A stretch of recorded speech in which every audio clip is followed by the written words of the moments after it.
Hello friends, welcome back to my channel. Thumbnail देख के आप सभी लोगों को पता चल ही चुका होगा कि मैं आज कौन से टॉपिक के बारे में बात करने वाली हूँ। तो वीडियो शुरू करने से पहले मैं आप लोगों को कुछ बातें कहना चाहती हूँ। नंबर 1, ये budget is purely for a very small family like husband, wife and a kid. So अगर आप लोगों के पास इससे ज़्यादा मेंबर है तो आप लोगों को इस हिसाब से ही कुछ थोड़ा बहुत कम ज़्यादा करना पड़ेगा। नंबर 2, प्लीज़ वीडियो को एंड तक देखना ताकि आप लोग समझ सके पूरे जो प्लानिंग वीडियो है वो मैं किस तरीके से प्लान किया है। और अगर आप लोगों को मेरे ये वीडियो अच्छा लगता है तो प्लीज़ लाइक करना, शेयर करना एंड कमेंट करना मत भूलिए। कमेंट ज़रूर करना है। और अगर आप लोग मेरे चैनल पे अभी तक नए हैं तो please do subscribe my channel and hit the bell button so that you can get the notification of my newest videos as soon as possible. Number 3, मेरे चैनल पे ऐसे ही एक मंथली बजट प्लानिंग का वीडियो ऑलरेडी है। अगर आप लोग चाहें तो उसे भी चेक कर सकते हैं। लिंक मैं या तो आई बटन में या फिर डिस्क्रिप्शन बॉक्स में ज़रूर दे दूंगी। नंबर 4, ये बजट एट प्रेजेंट मेरे खुद के फैमिली के बजट नहीं है। ये एक रिक्वेस्टेड वीडियो है और इसीलिए मैंने ये बजट उसी के हिसाब से ही प्लान किया है। तो अगर आप लोग इसके साथ रिलेट कर सकते हैं तो आप लोगों को बहुत ही फ़ायदा होने वाली है। तो चलिए बातें बहुत ज़्यादा नहीं करते हुए स्टार्ट करते हैं आज के वीडियो। शुरू करने के लिए मैं जैसे कि पीछे आप लोग देख सकते हैं मैं मेरे स्कूल के क्लास लेती हूँ तो बोर्ड मेरे पास ऑलरेडी है। तो मैंने सोचा कि कॉपी से अच्छा बोर्ड होगा तो आप लोग क्लियर देख सकते हैं। तो चलिए मेरे बोर्ड पे। तो मान लीजिए आपके जो फैमिली के नेट इनकम मेरे मतलब कि जो अगर आप दोनों ही काम करते हैं, घर में हस्बैंड एंड वाइफ दोनों ही काम करते हैं तो दोनों के मिला के नेट इनकम 40,000 मैं ये लेके चल रही हूँ। सो 40,000 आपका हो गया इनकम। तो आज का जो वीडियो है वो है इस 40,000 के बारे में। ये है नेट इनकम। इसका मतलब ये आपके पास फाइनली आता है आपके हाथों में। इससे पहले ही जो पीएफ, पी टैक्स वगैरह जो भी है, प्रोविडेंट फंड्स जो भी है वो सब काट के आपके पास ये आता है 40,000। सो इस 40,000 में पहले आपको दो चीज़ों के लिए डिवाइड करना पड़ेगा। एक तो एक्सपेंडिचर और एक है सेविंग्स। ये है दोनों कॉलम जो कि हर एक व्यक्ति के जीवन में होता ही है और होना भी चाहिए। ये बहुत इम्पॉर्टेंट है बिकॉज़ इसके सिवा हम लोग चल नहीं सकते, हम लोगों का खर्चा करना ही पड़ता है। और ये बहुत इम्पॉर्टेंट है क्योंकि हम लोग फ्यूचर के बारे में नहीं जानते हैं, इसके लिए प्लानिंग भी करना पड़ता है। तो फर्स्ट चीज़ जो मैं आप लोगों को बताना चाहती हूँ वो है, अगर आप लोग अपने घर में दोनों ही काम करते हैं और एक बच्चे हैं आपके घर में जो कि किड है, अभी छोटा ही है सब, तो आप लोगों को शायद मेड की ज़रूरत पड़ सकते हैं। तो डोमेस्टिक हेल्प के लिए मैं यहाँ से 4,000 ऑलरेडी माइनस कर रही हूँ। ओके, सो ये आप कह सकते हैं डोमेस्टिक हेल्प 4,000 मैंने माइनस किया है। अगर आपके चाइल्ड थोड़ा बड़ा है तो शायद डोमेस्टिक हेल्प आपको नहीं लगेगा। तो आप लोग अगर अपने खुद के काम खुद ही करेंगे तो ये जो मनी है ये चला जाएगा सेविंग्स में। इसके मतलब आप पहली बात, अगर आपके पास डोमेस्टिक हेल्प नहीं है तो उसके हिसाब से जो भी पैसा आपका खर्च होता है वो आप खुद को पे करेंगे। So this is the policy of paying yourself. So आप वही मनी खुद को पे करेंगे। और कैसे करेंगे? इस मनी के लिए आपको अलग से एक सेविंग्स अकाउंट बनाना पड़ेगा। जिस सेविंग्स अकाउंट आपके नॉर्मल सेविंग्स अकाउंट से थोड़ा हटके होगा। कैसे हटके होगा? इस सेविंग्स अकाउंट में ना ही आपके पास डेबिट कार्ड रहेगा, ना ही आपके पास क्रेडिट कार्ड रहेगा, और ना ही आपके पास नेट बैंकिंग रहेगा। इस खाते में आपको सिर्फ हर महीने सेम अमाउंट के पैसे डाल देते जाना है। सिर्फ डालना है, निकालने के बारे में सोचना भी मत। जब बहुत इमरजेंसी कुछ ज़रूरत पड़ेगा तभी उस खाते से हम लोग पैसे विथड्रॉ करेंगे। ये रहा मेरा पहला सेविंग्स। उसके बाद आपके पास बचा है 36,000। इस 36,000 में से कोई भी कैलकुलेशन के बिना ही आप 6,000 जो आपके नॉर्मल सेविंग्स अकाउंट है उसमें ट्रांसफर कर दीजिए। नॉर्मल सेविंग्स अकाउंट में ट्रांसफर कर दीजिए। ये आपका लिक्विड मनी, जब भी आपको ज़रूरत पड़ेगा ये आप झट से निकाल सकते हैं। इस सेविंग्स अकाउंट में आपको हर एक सुविधा उपलब्ध हो सकता है, इसमें कोई दिक्कत नहीं है। तो ये चला गया आपका 10,000 पहले ही। कितना बचा है अब आपके पास बचा है 30,000। ये जो 30,000 है आपको अभी इस 10,000 को क्लियरली भूल जाना है और आपको सोचना है ये 30,000 ही आपके सैलरी है। अभी this expenditure will be divided into two parts. One will be daily expenditures and the second will be monthly expenditures. Now this monthly expenditure, this part is actually fixed. Daily expenditure क्या होता है कि आपके कभी कभी change भी हो सकते हैं। ये आपके खुद के रहन सहन के बारे में है। आप कैसे रह रहे हैं, आप कितना खर्च कर रहे हैं, कैसा आपके मतलब कि डेली का जो भी नीड्स होते हैं।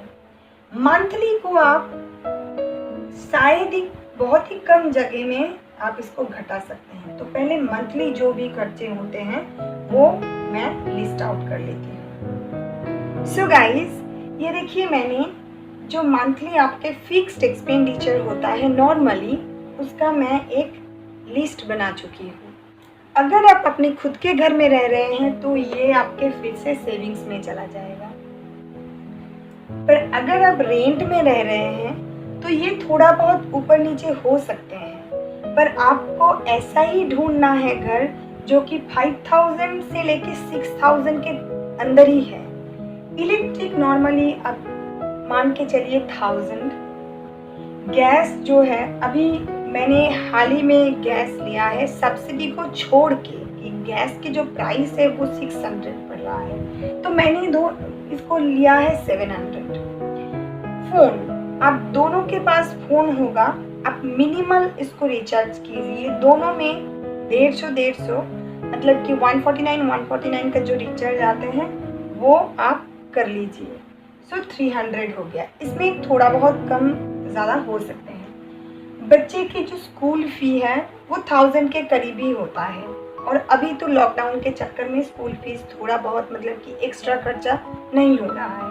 ट्रांसपोर्ट फीस, ये ट्रांसपोर्ट फीस जो है ये मैं आपके, अगर आप उसी शहर में रह रहे हैं जहाँ पे आपके वर्क प्लेस है तो ये ट्रांसपोर्ट फीस भी आपका घट जाएगा, क्योंकि ये तब आपका इतना नहीं लगेगा। पर अगर सपोज आप जिस शहर में रह रहे हैं या फिर जिस टाउन में रह रहे हैं वहाँ से थोड़ी दूर आपको जाना पड़ता है वर्क के लिए, तो ट्रांसपोर्ट फीस मैंने 2000 पकड़ के चला है। पेट्रोल, आप कहेंगे कि ट्रांसपोर्ट फीस यहाँ पे है, फिर पेट्रोल की क्या ज़रूरत है। पेट्रोल मैंने इसलिए 1500 रखा है क्योंकि वर्क टाइम के बाद भी आपके खुद के पर्सनल कुछ चीज़ें होते हैं जिसके लिए आपको शायद बाइक यूज़ करना पड़ता है या फिर कुछ और ट्रांसपोर्ट यूज़ करना पड़ता है, तो उसके लिए मैंने 1500 यहाँ पे फिक्स किया है।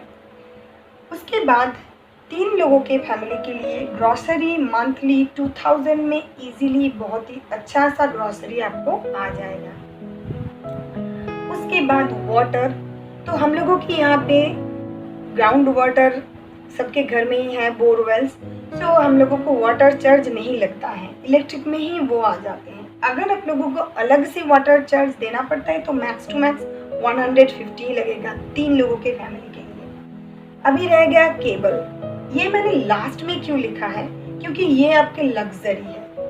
केबल मतलब कि टीवी आप रख भी सकते हैं, नहीं भी रख सकते हैं, ये आपके ऊपर डिपेंड करता है। तो अगर आप रखेंगे तो केबल 250 का मैक्स टू मैक्स यही पैकेज आपको लेना है। कुछ किड्स चैनल रखिए, कुछ न्यूज़ चैनल रखिए और 1-2 जस्ट एंटरटेनमेंट चैनल रखिए। इसके बाद भी मैंने कुछ आप लोगों के लिए प्रिपेयर किया है। इसके बाद भी अगर आप लोग इसके ऊपर भी कोई अलग से प्रॉपर्टी में इन्वेस्ट करना चाहते हैं तो आपको सोच लीजिए EMI देना पड़ेगा। तो EMI मैंने रखा है 10,000 का, ये मैंने रखा है 10,000 का EMI। दिस EMI अगर आप अपने खुद के घर में रह रहे हैं और अभी तक EMI चल रहा है तो आपके EMI हो जाएगा 10,000 प्लस 5,000, मतलब कि ये रेंट का पैसा भी आप लोगों को नहीं देना पड़ेगा, तो ये चला जाएगा EMI के साथ। तो ये हो जाएगा 15,000 EMI। उसके बाद मैंने बहुत ही छोटा सा एक RD के लिए रखा है जो कि है 500 रुपीज़, इसमें से 30,000 में से ही। अभी RD के बाद मैं यहाँ पे हेल्थ इश्यूज नॉर्मल जो कि होते हैं, बहुत ही अगर इमरजेंसी कुछ आ जाते हैं तो फिर आपको तो अकाउंट में से ही निकालना पड़ेगा, पर नॉर्मल जो भी हम लोगों के मेडिसिन वगैरह लगते हैं मंथली वो बहुत ज़्यादा नहीं होते हैं, तो उसके लिए मैंने 500 ही रखा है। अभी अगर किसी के मतलब कि कोई क्रॉनिक डिजीज़ है तो उसके लिए आपको सेविंग्स से कुछ पैसा पहले ही मेडिसिन के लिए रखना पड़ेगा। सो ये हेल्थ हो गया 500 रुपीज़। तो ये सब कुछ मिला के आपको ये टोटल अगर आप करेंगे तो आपको लगेगा 24,900। ये 24,000 जो 900 है इसको मैं अप्रॉक्सीमेटली लिख रही हूँ, इसको 25,000 ही ले रही हूँ। सो ये हो गया मेरा 25,000 जो कि मेरा मंथली फिक्स्ड एक्सपेंडिचर्स है।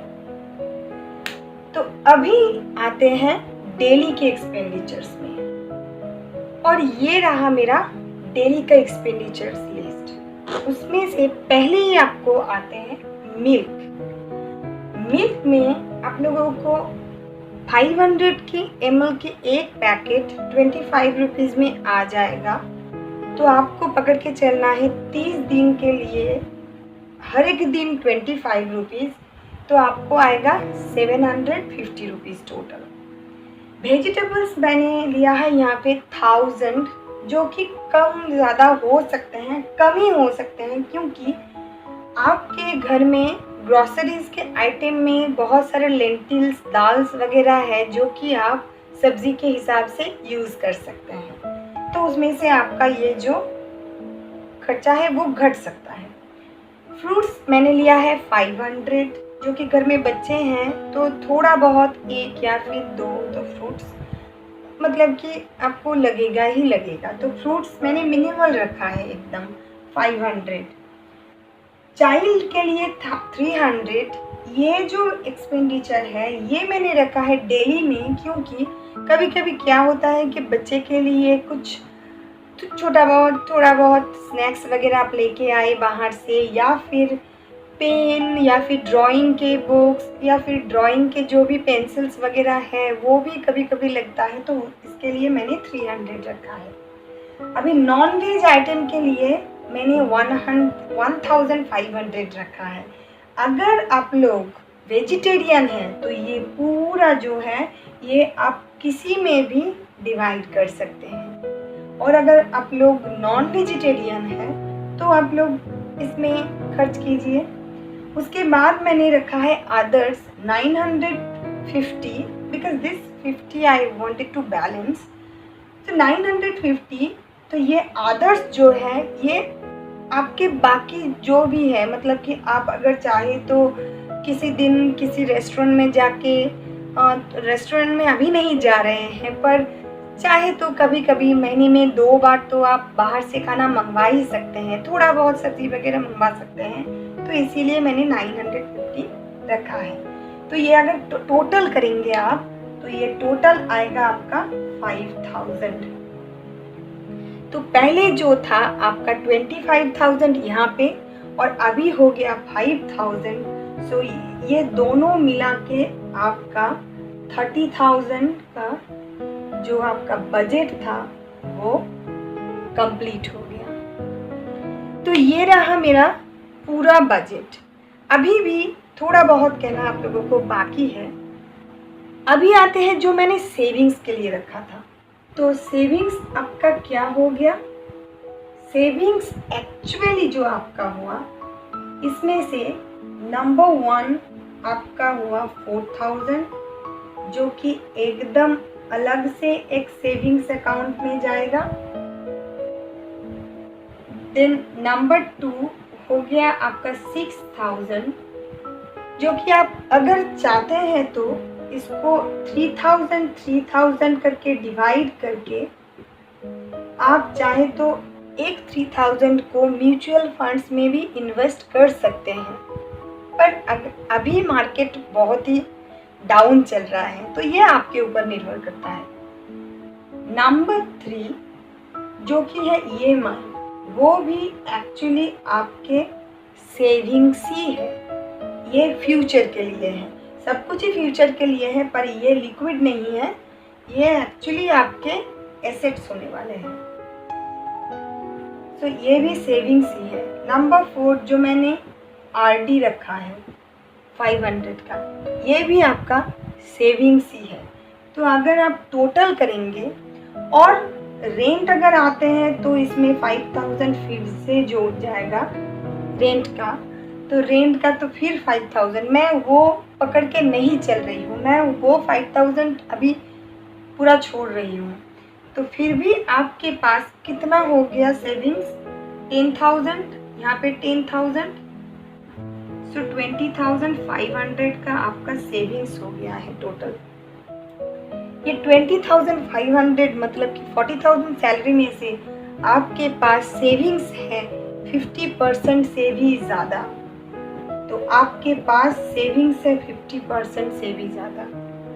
अगर आप लोग ये फिर मेरा जो बजट वीडियो है ये अगर आप लोग मान के चल सकते हैं तो ट्रस्ट मी गाइस, आप सभी लोगों को बहुत ही फ़ायदा होने वाला है, क्योंकि मैं ये एक्सपीरियंस किया है और मैं मेरे एक्सपीरियंस से बता रही हूँ। कोई भी थियोरेटिकल नॉलेज नहीं है, मेरे पास कोई भी थियोरेटिकल नॉलेज नहीं है इसके बारे में। मैं खुद अपना घर चला के आपको ये बजट दे रही हूँ।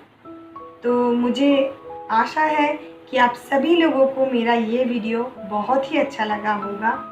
मैं फिर से बता रही हूँ, अगर आप लोगों को ये वीडियो का चार्ट जो है वो अगर आपको चाहिए होगा तो अभी मैं स्क्रीन में दे रही हूँ।